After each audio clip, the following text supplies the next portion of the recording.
Friends welcome to smart friends. ನಿಮಗೆಲ್ಲರಿಗೂ ಇವಾಗ KCT ಆಪ್ಷನಿಟಿ ಮಾಡುವಾಗ ಭಾಳಷ್ಟು ತಲೆ ಕಟ್ಸ್ಕೊಂಡಿರ್ತಾರೆ. ಯಾಕಂದರೆ ಕಾಲೇಜ್ ಎಷ್ಟು ನಂಬರ್ ಯಾವ್ದು ಹಾಕೋದು, ನೆಕ್ಸ್ಟ್ ಯಾವ್ದು ಹಾಕೋದು ಅಂತ ಭಾಳಷ್ಟು ಟೆನ್ಷನ್ ತೊಗೊಂಡಿರ್ತಾರೆ. ಆಲ್ರೆಡಿ ಆಪ್ಷನಿಟಿ ಮಾಡಿದೆ ಅಂತ ಅನ್ಕೋತೀನಿ. ಫ್ರೆಂಡ್ಸ್ ಇವಾಗ ನನ್ನ ಸಜೆಷನ್ ಏನಿದೆ, ಇನ್ನೂ ನಿಮಗೆ 3 ಡೇಸ್ ಟೈಮ್ ಇದೆ. ಓಕೆ, ಇವಾಗಷ್ಟೇ ನೀವು ಏನು ಟೆನ್ಷನ್ ತೊಗೋತಾಯಿಲ್ಲ, ಇವಾಗಷ್ಟೇ ಟೆನ್ಷನ್ ತೊಗೋರುತ್ತೆ. ನೆಕ್ಸ್ಟ್ 4 ಇಯರ್ ನೀವು ಆರಾಮ ಇರಬೇಕಾದ್ರೆ ಇವಾಗ ಟೆನ್ಷನ್ ತೊಗೊಲೇಬೇಕು. ಓಕೆ, ಭಾಳ ಸ್ಟೂಡೆಂಟ್ಸ್ ಏನು ಮಾಡಿರ್ತಾರೆ ಅಂದರೆ ತಲೆ ಕಟ್ಸ್ಕೊಂಡು ಕಂಟಿನ್ಯೂಸು ರ್ಯಾಂಡಮ್ ಹಾಕಿಬಿಟ್ಟಿರ್ತಾರೆ. ಭಾಳ ಸ್ಟೂಡೆಂಟ್ಸ್ ಕಾಲೇಜ್ ಅದೇ ರೀತಿ ಮಾಡಿರ್ತಾರೆ ಭಾಳ ಸ್ಟೂಡೆಂಟ್ಸು. ಓಕೆ, ತಲೆ ಕಟ್ಸ್ಕೊಳ್ಳೋದು ಯಾವ್ದು ಹಾಕೋದು ನೆಕ್ಸ್ಟ್ ತಲೆ ಕಟ್ಬಿಟ್ಟಿರುತ್ತೆ. ಫ್ರೆಂಡ್ಸ್ ಆ ರೀತಿ ಎಲ್ಲ ಮಾಡಬೇಡಿ. ನನ್ನ ಮೈ ಸಜೆಷನ್, ಯಾಕಂದ್ರೆ ನಾನು ಲಾಸ್ಟ್ 4 ಇಂದ ಅಪ್ಡೇಟ್ ಕೊಡ್ತಾ ಇದ್ದೀನಲ್ಲ, ಇಂಜಿನಿಯರಿಂಗ್ ಅಪ್ಡೇಟ್ ಕೊಡ್ತಾ ಇದ್ದೀನಲ್ಲ, ಏನಕ್ಕೆ ನನಗೆ ಗೊತ್ತಿದೆ. ಯಾಕಂದರೆ ರಿಯಾಲಿಟಿ ಡಿಫ್ರೆಂಟ್ ಇದೆ. ನೀವು ಇವಾಗ ಟೆನ್ಷನ್ ತೊಗೊಳಿದ್ರೆ ನೆಕ್ಸ್ಟ್ 4 ಇಯರು ನೀವು ರಿಗ್ರೆಟ್ ಮಾಡಬೇಕಾಗತ್ತೆ, ನಂಗೆ ಕಾಲೇಜ್ ಚೆನ್ನಾಗಿ ಸಿಕ್ಕಿಲ್ಲ ಅಂತ. ಓಕೆ, ಯಾಕಂದರೆ ನನ್ನ ಸಜೆಷನ್ ಏನಂದರೆ, ನೀವು ಕಾಲೇಜ್ ಯಾವ ರೀತಿ ರಿವ್ಯೂ ಮಾಡಿದ್ರೆ, ಈಗ ಆಲ್ರೆಡಿ ನೀವು ಆಪ್ಷನ್ ಎಂಟ್ರಿ ಮಾಡಿದ್ದೀರಾ. ಓಕೆ, ಕೆಲವೊಂದು ಇವಾಗ ನೀವು ಆಲ್ರೆಡಿ ಮಾಡಿ ಇಟ್ಕೊಂಡಿರ್ತಾರೆ. ಓಕೆ ಫ್ರೆಂಡ್ಸ್, ಅದನ್ನು ಯಾವ ರೀತಿ ರಿವ್ಯೂ ಮಾಡಿದ್ರೆ ಕರೆಕ್ಟಾಗಿ ರಿವ್ಯೂ ಮಾಡಿ. ಓಕೆ, ನನ್ನ ಸಜೆಷನ್ನು ನಿಮ್ದು ಯಾವ ರೀತಿ ಕಾಲೇಜ್ ನಿಮ್ಗೆ ಇರಬೇಕಂದ್ರೆ ಫ್ರೆಂಡ್ಸ್, ಮೊದಲಿಗೆ ನಿಮ್ಮದು possibility of getting less seats first top ಕಾಲೇಜಲ್ಲಿ ಮೇಲೆ ಹಾಕಿ. ಓಕೆ, ನಿಮ್ಗೆ ಸಿಗಲಿ ಬಿಡಲಿ ಟಾಪ್ ಕಾಲೇಜ್ ಹಾಕಿ. ನೆಕ್ಸ್ಟ್ ಎಷ್ಟು ಅಂದರೆ ನಿಮಗೆ 60 to 80% ಚಾನ್ಸ್ ಯಾವುದಿಲ್ಲ ನೆಕ್ಸ್ಟ್ ಕಾಲೇಜ್ ಇರಬೇಕು. ಓಕೆ, ಆ ಕಾಲೇಜಲ್ಲಿ ನೀವು ಮಾಡಿಫೈ ಕೂಡ ಮಾಡ್ಬೋದು. ನೀವು ಕಟ್ ಆಫ್ ಪ್ರಕಾರ ಹಾಕಬೇಕಂತೇನಿಲ್ಲ, ನೀವು ಮಾಡಿಫೈ ಮಾಡಿ. ನೆಕ್ಸ್ಟ್ ಏನಿರುತ್ತಲ್ಲ ಅದು ವೆರಿ ವೆರಿ ಇಂಪಾರ್ಟೆಂಟು. ನಿಮಗೆ ಪಾಸಿಬಿಲಿಟಿ ಆಫ್ ಗೆಟಿಂಗ್ ಸೀಟ್ಸು ನಿಮ್ಮ ರ್ಯಾಂಕಿಗೆ ಈ ರೇಂಜಲ್ಲಿ ಬರ್ತಾ ಇದೆ ಅಂದರೆ, ಫಾರ್ ಎಕ್ಸಾಂಪಲ್ ನಿಮ್ಮದು ರ್ಯಾಂಕು 30,000 ಅಂದ್ಕೊಳ್ಳಿ. 20,000 50,000 ತನಕ ಆರಾಮ್ಸೆ ನಿಮಗೆ ಅಷ್ಟು ಕಾಲೇಜ್ ಸಿಗೋ ಚಾನ್ಸು ಜಾಸ್ತಿ ಇರುತ್ತೆ. ಯಾಕಂದರೆ 10,000 ಆಸ್ಪಾಸು ಚೇಂಜ್ ಆಗುತ್ತೆ. ಓಕೆ, ಎಕ್ಸಾಕ್ಟ್ ಅಂತ ಆಗಲ್ಲ. ಆ ಕಾಲೇಜ್ ಬಗ್ಗೆ ನೀವು ಹೆವಿ ರಿವ್ಯೂ ಮಾಡಬೇಕಾಗುತ್ತೆ. ನೀವು ಆಲ್ 250 ಕಾಲೇಜು ರಿವ್ಯೂ ಮಾಡ್ಬೇಕಂತೇನಿಲ್ಲ. ನಿಮಗೆ ಪಾಸಿಬಿಲಿಟಿ ಆಫ್ ಗೆಟಿಂಗ್ ಸೀಟ್ಸ್ ಯಾವುದಿದೆಯಲ್ಲ ಆ ಕಾಲೇಜ್ನ ಕಂಪ್ಲೀಟಾಗಿ ರಿವ್ಯೂ ಮಾಡಿ. ಇನ್ನೂ ಟೈಮ್ ಇದೆ ನಿಮಗೆ. ಓಕೆ, ಅವನೊಂದು ಲಿಸ್ಟ್ ಮಾಡಿಕೊಂಡು ಅದರಲ್ಲಿ ಯಾವ್ದು ಚೆನ್ನಾಗಿದೆ.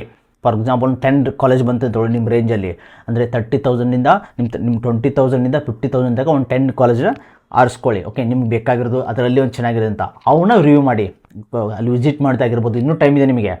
ನೀವು ಇವಾಗ ನೆಗ್ಲೆಕ್ಟ್ ಮಾಡಿದ್ರಿ ನೆಕ್ಸ್ಟ್ 4 ಇಯರ್ ಕಷ್ಟ ಆಗುತ್ತೆ. ಮೊದಲೇ ಹೇಳ್ತಾ ಇದ್ದೀನಿ ನಿಮಗೆ. ಓಕೆ, ಹೆಂಗೆ ರಿವ್ಯೂ ಮಾಡಿ ಅಂದರೆ ಅದರಲ್ಲೇ ಪ್ರಯಾರಿಟಿ ಕೊಡಿ, ಪರ್ಸೆಂಟೇಜ್ ಕೊಡಿ. ಫಾರ್ ಎಕ್ಸಾಂಪಲ್ಲು ಅದಕ್ಕೆ ಎಷ್ಟು ಪರ್ಸೆಂಟೇಜ್ ನೀವೇ ಕೇಳಿ, ನಿಮ್ಮ ಸೀನಿಯರ್ನ ಕೇಳಿ, ಆ ಕಾಲೇಜಲ್ಲಿ ಯಾರನ್ನ ವಿಸಿಟ್ ಮಾಡಿಕೊಂಡು ಅಲ್ಲಿ ಸೀನಿಯರ್ನ ಕೇಳಿ, ಅದು ನಿಮ್ಮೊಂದು ಲಿಸ್ಟ್ ಮಾಡಿಕೊಂಡು ಅದರಲ್ಲಿ ಪರ್ಸೆಂಟೇಜ್ ವೈಸ್ ಕೊಡಿ. ಪ್ಲೇಸ್ಮೆಂಟ್ ಇಷ್ಟು ಪರ್ಸೆಂಟು, ಇನ್ಫ್ರಾಸ್ಟ್ರಕ್ಚರ್ ಇಷ್ಟು ಪರ್ಸೆಂಟ್ ಅಂತ.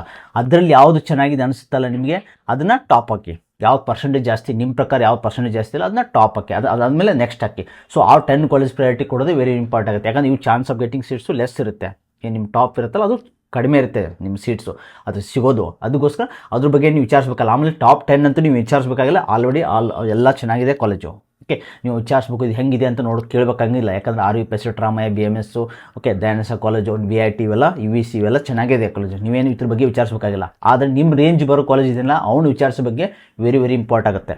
Okay, next friends, college selection ಆಗೋಕ್ಕಿಂತ ಮುಂಚೆ ನಿಮ್ದು ಏನು ಕೆಲಸ ಇರುತ್ತೆ ಅಂದರೆ, ಮೇನ್ ಥಿಂಗ್ಸ್ ಏನಂದರೆ ಆ ಕಾಲೇಜು ಓವರಾಲು ನಿಮಗೆ ಸ್ಯಾಟಿಸ್ಫ್ಯಾಕ್ಷನ್ ಇದೆಯೇ ಇಲ್ಲ ಅಂತ, ಆ ಕಾಲೇಜ್ ಹೋಗಕ್ಕೆ ರೆಡಿ ಇದೆಯೇ ಅಂತ. ಯಾಕಂದರೆ ನಿಮ್ಮದು ಮೈಂಡ್ಸೆಟ್ ಆ ಕಾಲೇಜ್ ಹೋಗಕ್ಕೆ ರೆಡಿ ಇದ್ದರೆ ಆಮೇಲೆ ನಿಮ್ಮ ಟೆನ್ಷನ್ ಆಗಿಲ್ಲ. ಆರಾಮ್ಸೆ ನೀವು 4 ಇಯರ್ ಆರಾಮ್ಸೆ ನೀವು ಕಳೀತೀರ. ಲಾಸ್ಟ್ 4 ಇಯರ್ ಆರಾಮಿರ್ತೀರ. ಬಟ್ ಇನ್ ಕೇಸ್ ನಿಮ್ಗೆ ಅಲ್ಲಿ ಒಂದು ಕೇಸ್ ಇನ್ಯಾ ಕಾಲೇಜ್ ನಂಗೆ ಈ ಕಾಲೇಜ್ ಸಿಗಬೇಕಿತ್ತು, ಇದು ಅಪ್ಪರ್ ಕಾಲೇಜ್ ಸಿಗಬೇಕಿತ್ತು, ನಾನು ರಿಗ್ರೆಟ್ ಮಾಡೋಕ್ಕಂತಂದರೆ ನಿಮ್ಗೆ ಇಂಟ್ರೆಸ್ಟ್ ಬರೋಲ್ಲ ಆ ಕಾಲೇಜಲ್ಲಿ. ಅದಕ್ಕೋಸ್ಕರ ನನ್ನ ಸಜೆಷನ್ ಇದೆ, ನಿಮ್ಮ ಈ ಮೋಕ್ ಅಲಾಟ್ಮೆಂಟ್ ರಿಸಲ್ಟ್ ಬರುತ್ತಲ್ವಾ, ಒಂದು ಐಡಿಯಾ ಸಿಗುತ್ತೆ. ಓಕೆ, ಮೋಕ್ ಅಲಾಟ್ಮೆಂಟ್ ಅಂದರೆ ಏನು, ಡಮ್ಮಿ ಅಲಾಟ್ಮೆಂಟ್ ಅಂತ ನಿಮ್ಗೆ ಗೊತ್ತಲ್ವಾ, ಅವಾಗ ಒಂದು ಐಡಿಯಾ ಸಿಗುತ್ತೆ. ಇವಾಗಲೇ ಟಾಪ್ ಟು ಪ್ರಯಾರಿಟಿ ಕೊಟ್ಟರೆ ನಿಮ್ಗೆ ಎಲ್ಲಿ ತನಕ ನಿಮ್ಮ ಕಾಲೇಜ್ ಸಿಗ್ತಾ ಇದೆ ಅಂತ ಒಂದು ಐಡಿಯಾ ಸಿಗ್ಬಿಡುತ್ತೆ. ಒಂದು ಕಾಲೇಜ್ ಸಿಗುತ್ತಲ್ವಾ, ಆ ಮೇಲೆ ಕಾಲೇಜ್ ಡೌಟ್ ಅಂತ ಅರ್ಥ, ಕೆಳಗಡೆ ಕಾಲೇಜ್ ಆರಾಮ್ಸೆ ನಿಮ್ಗೆ ಸಿಗುತ್ತೆ ಅಂತ ಅರ್ಥ. ಅವಾಗ ನೀವೇನು ಮಾಡ್ಬೋದು, ಮೋಕ್ ಅಲಾಟ್ಮೆಂಟ್ ಆದಮೇಲೆ ಮತ್ತೆ ಕಾಲೇಜನ್ನು ರಿವ್ಯೂ ಮಾಡ್ಬೋದು. ಕಟಾಪ್ ಬಿಡ್ತಾರೆ, ಅದಾದಮೇಲೆ ನೀವೇನಂದರೆ ಕಾಲೇಜ್ ಬಗ್ಗೆ ಹೋಗಿ ವಿಸಿಟ್ ಮಾಡ್ಕೋಬೋದು. ಈ ಕಾಲೇಜ್ ಸಿಗ್ತಾ ಇದೆ ನಮಗೆ, ಫಾರ್ ಎಕ್ಸಾಂಪಲ್ ಮೋಕ್ ಅಲಾಟ್ಮೆಂಟ್ ಯಾವುದೊಂದು ಕಾಲೇಜ್ ಸಿಗ್ತದೆ ಅಂದ್ಕೊಳ್ಳಿ, ಆ ಕಾಲೇಜ್ ಬಗ್ಗೆ ವಿಚಾರಿಸಿ ನೀವು ಹೋಗಿ ವಿಸಿಟ್ ಮಾಡೋದು ಬೆಟರ್. ಯಾಕಂದರೆ ನೆಕ್ಸ್ಟ್ ರೌಂಡಲ್ಲಿ ಪಾಸಿಬಿಲಿಟಿ ಆಫ್ ಗೆಟಿಂಗ್ ಸೀಟ್ಸು ಜಾಸ್ತಿ ಇರುತ್ತೆ ಅದೇ ಕಾಲೇಜು. ಅಥವಾ ಕೆಳಗಡೆ ಕಾಲೇಜು ಆರಾಮ್ಸೆ ಒಂದು 2-3 ಕಾಲೇಜ್ ಅಂತೂ ಆರಾಮ್ಸೆ ಸಿಗೋ ಚಾನ್ಸ್ ಇರುತ್ತೆ. ಕೆಳಗಡೆ ಆಲ್ ಸಿಗುತ್ತೆ, ಎಲ್ಲ ಸಿಗೋ ಚಾನ್ಸ್ ಇರುತ್ತೆ. ಆದರೆ ಕೆಳಗಡೆ 2-3 ಕಾಲೇಜ್ ಅಂತೂ ಆರಾಮ್ಸೆ ನಿಮ್ಗೆ ಸಿಗೋ ಚಾನ್ಸ್ ಇರುತ್ತೆ. ಅಷ್ಟು ಕಾಲೇಜ್ ಬಗ್ಗೆ ವಿಚಾರಿಸ್ಬೇಕು ನೀವು, ಅಟ್ಲೀಸ್ಟ್ 3 to 4.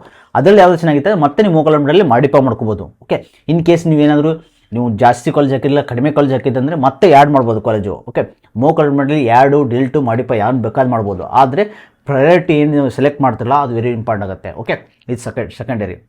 ನೆಕ್ಸ್ಟ್ ಏನಂದರೆ ಬ್ರ್ಯಾಂಚ್ ಬಗ್ಗೆ. ಭಾಳ ಸ್ಟೂಡೆಂಟ್ಸ್ಗೆ ಬ್ರ್ಯಾಂಚ್ ಬಗ್ಗೆ ಕನ್ಫ್ಯೂಷನ್ ಇದೆ. CSC ಸಬ್ ಬ್ರ್ಯಾಂಚ್ ಮಾಡಿದ್ರೆ ಫ್ಯೂಚರ್ ಇದೇನೋ ಇಲ್ಲೋ, CSC ಕೋರ್ ಬ್ರಾಂಚೇ ಮಾಡಬೇಕಾ, ಭಾಳ ಸ್ಟೂಡೆಂಟ್ಸ್ಗೆ ಮಿತ್ತಿದೆ. ಫ್ರೆಂಡ್ಸ್, ಸಬ್ ಬ್ರಾಂಚ್ ಬಗ್ಗೆ ಎಲ್ಲ ವಿಚಾರಿಸಿ. ಓಕೆ, ಸಬ್ ಬ್ರಾಂಚ್ ಬಗ್ಗೆ ಆಲ್ಮೋಸ್ಟ್ ಸೇಮೇ ಇರುತ್ತೆ. CSC ಸಬ್ ಬ್ರಾಂಚ್ ಅದರಲ್ಲಿ ಯಾವ್ದು ಬರುತ್ತೆ ಅಂದರೆ AML, data science, cyber security. Okay, ಇವೇ IoT ಇದೆ, ಅದು ಟಾಪ್ ಕಾಲೇಜಲ್ಲಿ ಅಷ್ಟೇ ಇದೆ. IoT 2-3 ಕಾಲೇಜಲ್ಲಿ ಅಷ್ಟೇ ಇದೆ. ಓಕೆ, ಭಾಳಷ್ಟು ಕಾಲೇಜಲ್ಲಿ ಇಲ್ಲ. ಬಟ್ ಈ ಬ್ರ್ಯಾಂಚ್ ಬಗ್ಗೆ ವಿಚಾರಿಸಿ, ಸಿಲೆಬಸ್ ಹೆಂಗಿದೆ ಅಂತ ನೀವೇ ಚೆಕ್ ಮಾಡ್ಕೊಳ್ಳಿ, ಐಡಿಯಾ ಸಿಗುತ್ತೆ ಸಿಲೆಬಸ್ ಎಷ್ಟಿದೆ, ಮತ್ತು ಪ್ಲೇಸ್ಮೆಂಟ್ಸು CS ಅವ್ರ ಜೊತೆ ಕೂರಿಸ್ತಾರೋ ಇಲ್ಲ ಅಂತ ತಿಳ್ಕೊಳ್ಳಿ.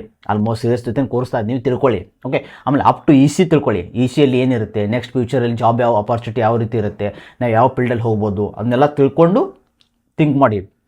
ಮತ್ತು ನಿಮಗೆ ಫಾರ್ ಎಕ್ಸಾಂಪಲ್ ನೀವು 30+ ಏನಾರ ರ್ಯಾಂಕ್ ಇದ್ದಾರೆ, ನಿಮಗೆ ಟಾಪ್ 10 ಸಿಗಬೇಕಂದ್ರೆ ನೀವು ಬ್ರ್ಯಾಂಚ್ ಕಾಂಪ್ರಮೈಸ್ ಆಗಲೇಬೇಕಾಗುತ್ತೆ. ಓಕೆ, CS ಅಂತೂ ಸಿಗೋಲ್ಲ, ಟಾಪ್ 30 ಟಾಪ್ 10ನಲ್ಲಿ 30,000 ರ್ಯಾಂಕ್ ಇತ್ತಂದರೆ ನೀವು ಮತ್ತೆ ಬ್ರ್ಯಾಂಚ್ ಕಾಂಪ್ರಮೈಸ್ ಆಗುತ್ತೆ, ಸಬ್ ಬ್ರ್ಯಾಂಚು ಅಥವಾ ECಗೆ ಬರಬೇಕಾಗತ್ತೆ ಬ್ರ್ಯಾಂಚು. ಓಕೆ, ಆಮೇಲೆ ಇನ್ನೂ ನಿಮಗೆ 50,000 1 ಲ್ಯಾಕ್ ಎಲ್ಲ ಬಂದರೆ ಮತ್ತು ನಿಮ್ಮ ಟಾಪ್ 10 ಚೆನ್ನಾಗಿರೋ ಕಾಲೇಜ್ ಬೇಕಾದ್ರೆ ಮತ್ತು ಬ್ರ್ಯಾಂಚ್ ಕಾಂಪ್ರಮೈಸ್ ಆಗಬೇಕಾಗುತ್ತೆ, ಎಲೆಕ್ಟ್ರಿಕಲ್ ಆಗುತ್ತೆ. ಅದು ಬ್ರ್ಯಾಂಚ್ ಬಗ್ಗೆ ತಿಳ್ಕೊಳ್ಳೋದು ವೆರಿ ವೆರಿ ಇಂಪಾರ್ಟೆಂಟ್ ಆಗುತ್ತೆ. ಓಕೆ, ಇದು ನನ್ನ ಸಜೆಷನ್ ಆಗಿತ್ತು. ಇನ್ನು ನಿಮಗೆ ರಿಸಲ್ಟ್ ಬರೋಕ್ಕೆ ಟೈಮ್ ಇದೆ, ಇನ್ನೂ ಎಕ್ಸ್ಟೆಂಡ್ ಮಾಡ್ತಾರೆ, ಯಾಕಂದ್ರೆ ನೀಟ್ ಜೊತೆ ಕಂಬೈನ್ ಮಾಡ್ತಾರಲ್ಲ, ಇನ್ನೂ ಎಕ್ಸ್ಟೆಂಡ್ ಮಾಡ್ತಾರೆ, ಇನ್ನೂ ಟೈಮ್ ಇದೆ. ಇವಾಗಲೂ ಸರ್ಚ್ ಮಾಡಿ, ಸಿಂಪ್ಲಿ ಕುತ್ಕೋಬೇಡಿ ಇವಾಗ ಆಪ್ಷನ್ ಎಂಟ್ರಿ ಆಗಿದೆ ಅಂತ, ಅದನ್ನು ರಿವ್ಯೂ ಮಾಡ್ಕೊಳ್ಳಿ. ಏನಾದ್ರು ಕೋಡ್ ಮಿಸ್ಟೇಕ್ ಆಗಿದೆ ನೋಡ್ಕೊಳ್ಳಿ, ಕಾಲೇಜ್ ಬಗ್ಗೆ ಇನ್ನೊಂದ್ಸತಿ ವಿಚಾರಿಸಿ. ಅಂದರೆ ಅಲ್ಲಿ ಕೋಡ್ ಮಿಸ್ಟೇಕ್ ಆಗುತ್ತೆ, ಸೇಮ್ ಕೋಡೆ ಬೇರೆ ಬೇರೆ ಇರುತ್ತೆ, ಬೇರೆ ಕಾಲೇಜ್ ಯಾವ್ದು ಹಾಕಿದ್ರೆ ಪೆಸಿಟ್ ನೋಡಿ ಟೋಟಲ್ 4 ಇದೆ. ಓಕೆ, ಪೆಸಿಟ್ಟು ಬೆಂಗಳೂರಲ್ಲೇ 2 ಇದೆ. ಓಕೆ, ಪೆಸಿಟ್ಟು ಸೌತ್ ಕ್ಯಾಂಪಸ್ ಬೇರೆ, ಪೆಸಿಟ್ ಮೇನ್ ಕ್ಯಾಂಪಸ್ ಬೇರೆ, ಮತ್ತು ಪೆಸಿಟ್ ಮಂಡ್ಯ ಇದೆ, ಪೆಸಿಟ್ ಶಿವಮೊಗ್ಗ ಇದೆ, ಟೋಟಲ್ 4 ಆಗುತ್ತೆ ಆಲ್ ಓವರ್ ಕರ್ನಾಟಕದಲ್ಲಿ. ಓಕೆ, ಅದಕ್ಕೋಸ್ಕರ ಕರೆಕ್ಟಾಗಿ ನೋಡಿಕೊಂಡು ಕೋಡ್ ನೋಡಿಕೊಂಡು ಕರೆಕ್ಟಾಗಿ ಹಾಕಿ ಇನ್ನೊಂದು ಸತಿ ವೆರಿಫೈ ಮಾಡಿ, ಟೈಮ್ ಇದೆ. ಓಕೆ, ಸಿಂಪ್ಲಿ ಕುತ್ಕೋಬೇಡಿ ಆಯಿತಾ. ಇದು ನನ್ನ ಸಜೆಷನ್ ಆಗಿತ್ತು. ಇದೇ ರೀತಿ ಅಪ್ಡೇಟ್ಗಾಗಿ ನಾನು ನೆಕ್ಸ್ಟು ನಿಮ್ಗೆ ಇಂಜಿನಿಯರ್ ಅಪ್ಡೇಟ್ ಕೂಡ ಕೊಡ್ತಾ ಇರ್ತೀನಿ. ಲಾಸ್ಟು 4 ಇಯರಿಂದ ಕಂಪ್ಲೀಟಾಗಿ ನಾನು ಇಂಜಿನಿಯರ್ ಅಪ್ಡೇಟ್ ಕೂಡ ಕೊಡ್ತಾ ಇರ್ತೀನಿ. ನೋಟ್ಸ್ ಆಗಿರ್ಬೋದು, ಕ್ವಶನ್ ಪೇಪರ್ ಆಗಿರ್ಬೋದು, ಜಾಬ್ ಆಪರ್ಚುನಿಟಿ ಆಗಿರ್ಬೋದು ಎಲ್ಲ ಕೊಡ್ತಾ ಇರ್ತೀನಿ. ನಮ್ಮ ಚಾನಲ್ ಸಬ್ಸ್ಕ್ರೈಬ್ ಮಾಡ್ಕೊಳ್ಳಿ. Okay friends, thanks watching guys.